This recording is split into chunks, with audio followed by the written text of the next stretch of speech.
Hello and welcome to Maths with Jacob. This lesson will focus on data. Data refers to things that are collected by using a survey.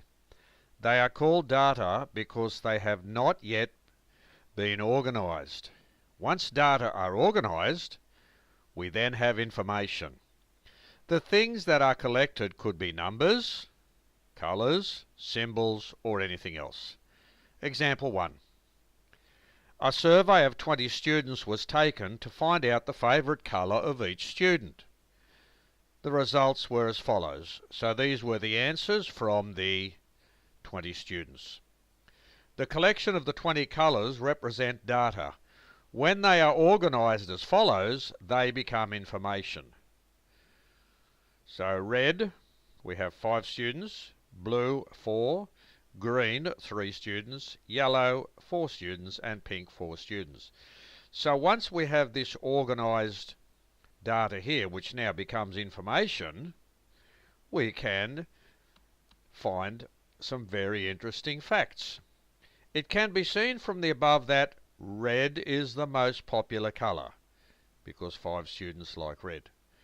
Green is the least popular colour, because 3 students like green.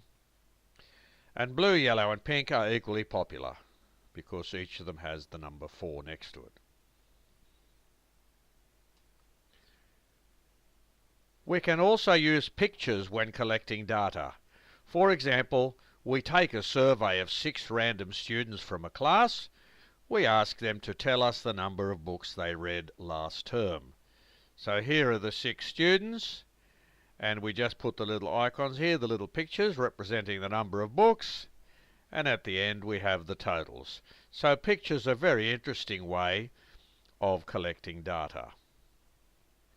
Data can also be gathered and a graph can be constructed. The table below shows the favourite sports of a number of students. And we can quite easily see here, without a doubt, that tennis is the most popular sport, and darts is the least popular. Constructing a table. A survey of 20 students gave the following data with respect to favourite sports. So here are the answers, and then we organise the information in a table. So they are the 5 different sports that were chosen by the students. And here we have what we call tally marks. Okay? The tally marks are very interesting because they help you to pick out each of the sports so you don't miss any. That's why tally marks are useful, because you go through the sports one by one and you don't miss any. Now the total, for example, that's a bundle of 5 plus 1 gives you 6. That's a bundle of 5, that's obviously 1, that's 3, and that's 5. So these are the totals, and these are the tally marks.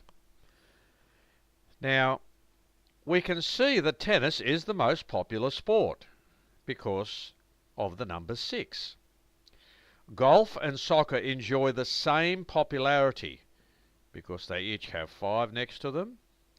Baseball is the least popular sport because we have the number 1. The names in the yellow box represent data because they haven't been organised. When they are organised in a meaningful way, they become information. So now we have this table which contains information. As I said before, tally marks help us to keep track of our counting. In this way we can be sure that all the data is included in the final column. So that's what 1 stroke, 2 strokes, 3 strokes, 4 strokes, and a bundle of 5, that's how we do it. So that makes our counting easy at the end, and that represents 5. So this video has introduced us to the concept of data, and we've seen that once data is organised, we have information.